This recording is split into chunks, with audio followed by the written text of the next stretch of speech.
नमस्कार दोस्तों, मैं डॉक्टर क्षितिज पांडे आज आपको फैटी लिवर के बारे में जानकारी दूंगा और बताऊंगा ये कैसे हो जाती है, फैटी लिवर होता क्या है और इसमें साइन और सिम्टम क्या क्या हैं, और उसके साथ साथ मैं आपको होम्योपैथिक ट्रीटमेंट के बारे में भी बताऊंगा।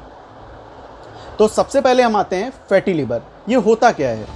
फैटी लिवर जो होता है, हमारे लिवर पर जो फैट कलेक्ट हो जाता है, जिसको चर्बी बोलते हैं, एक चिकनापन आ जाता है। और ये कई ग्रेड में होता है, first grade, second grade, third grade. जितना पुराना होता जाएगा उतना ज़्यादा ये ग्रेड में और सीवियर होता जाएगा। तो फैटी लिवर क्या होता है? फैटी लिवर पे फैट कलेक्ट हो जाता है लिवर पर हमारे, तो उसको हम फैटी लिवर बोलते हैं। लिवर सेल्स के अंदर धीरे धीरे करके फैट कलेक्ट होता रहता है, हम लोग ध्यान नहीं दे पाते हैं, लेकिन जब वो ग्रेड में आ जाता है तो हम लोगों को समझ में आता है कि हमको फैटी लिवर हो गया है। वो भी हमको अल्ट्रासाउंड में मालूम पड़ता है कि ये फैटी लिवर हो गया है। उसमें ग्रेड वगैरह, अगर स्टार्टिंग है तो केवल फैटी लिवर आता है, अगर कई स्टेज हैं तो first grade, second grade, third grade, इस टाइप में आता है। तो ये हो गया फैटी लिवर। अब फैटी लिवर के साइन एंड सिम्टम क्या क्या हैं, लक्षण क्या हैं? भूख कम लगना, हमें बहुत जल्दी उल्टी आ जाना, खाने की महक सूंघ के, जैसे खाने की महक आ रही है तो उससे हमें वोमिटिंग हो जाती है, मिचली आना, सीने में दर्द बना रहना। सीने के दर्द जो बीचों बीच होता है, लिवर रीजन जिसको हम लोग बोलते हैं, लिवर जहाँ पर होता है वहाँ पर दर्द बना रहना।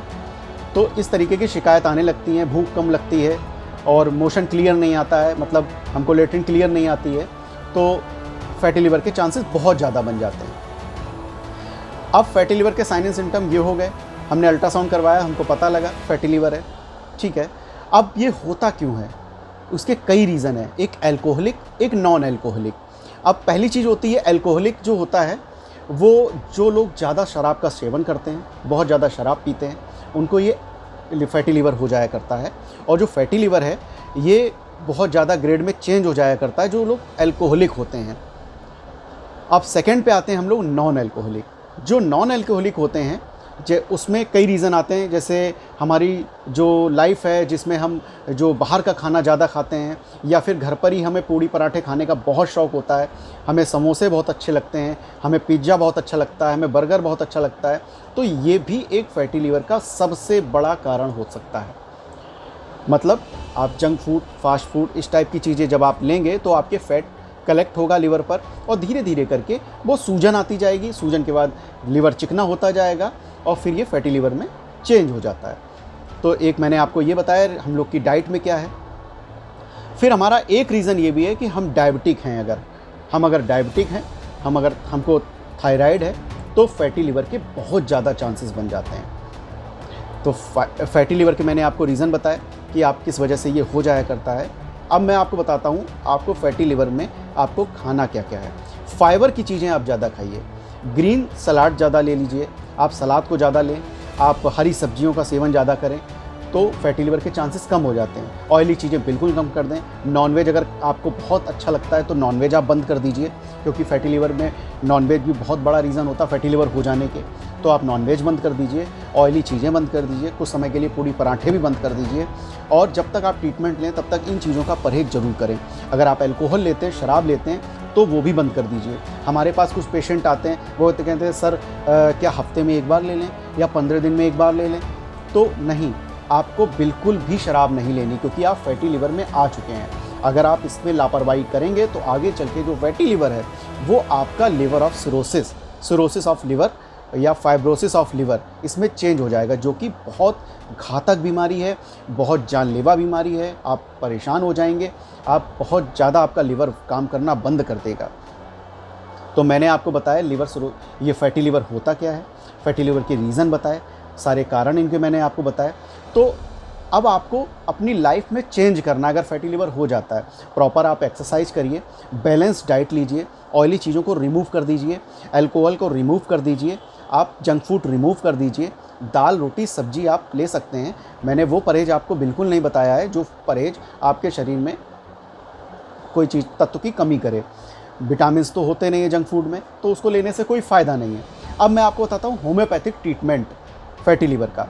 तो फैटी लिवर में होम्योपैथिक ट्रीटमेंट में आपको जो बताने से पहले मैं एक आपको क्लियर कर देना चाहता हूँ कि हमारे में होम्योपैथिक ट्रीटमेंट जो होता है वो सिम्टम बेस पे होता है, क्योंकि एक लक्षण होता है उस पर हमारे में मेडिसिन चेंज हो जाया करती है। तो सबसे पहली मेडिसिन है आपकी चैलिडोनियम 30। चैलिडोनियम 30 की आप चाहे स्वाबे ले लीजिए, चाहे एसपीएल ले लीजिए, चाहे बैक्सन ले लीजिए, इसकी 3-3 बूंद या 2-2 बूंद सुबह दोपहर शाम में डायरेक्ट टंग पर भी ले सकते हैं, या आधा कप सादा पानी लें उसमें भी ले सकते हैं। तो मैंने आपको मेडिसिन बताई चैलिडोनियम 30, स्क्रीन पर इसके पिक्चर आ रही होगी, इसका नाम भी आ रहा होगा। तो ये मेडिसिन हो गई। सेकेंड मेडिसिन आपकी आ गई नक्स वोमिका 30। नक्स वोमिका 30 आपको कब लेनी है? जब आपको मोशन क्लियर नहीं आ रहा हो, बार बार मोशन के लिए जा रहे हो, मोशन क्लियर नहीं होता है, तो आप नक्स वोमिका 30 केवल सोते वक्त आपको 2 बूंद आपको अपनी टंग पर टपका लेनी है और आपको सो जाना है। मैंने आपको 2 मेडिसिन बताई। कैलकेरिया कार्ब 30 पावर में, जो लोग बहुत ज़्यादा मोटे होते हैं, फ्लैबी होते हैं, तो उनके लिए कैलकेरिया कार्ब आप 30 ले सकते हैं, जो कि आपको 2-2 बूंद सुबह दोपहर शाम में 1 कप सादा पानी में आप ले सकते हैं। अब आ जाती है आपकी 4th मेडिसिन पे, जिसको हम कहते हैं हाइड्रेस्टिस कैन। ये मदर टिंचर है, इसकी 20-20 बूंद हल्के से गुनगुने पानी में सुबह दोपहर शाम आपको लेना है। ये आपका मोशन भी क्लियर करता है और आपके फैटी लीवर को दूर करने में बहुत बहुत बड़ी कारगर मेडिसिन है। तो मैंने आपको मेडिसिन बताई हाइड्रेस्टिस कैन क्यू।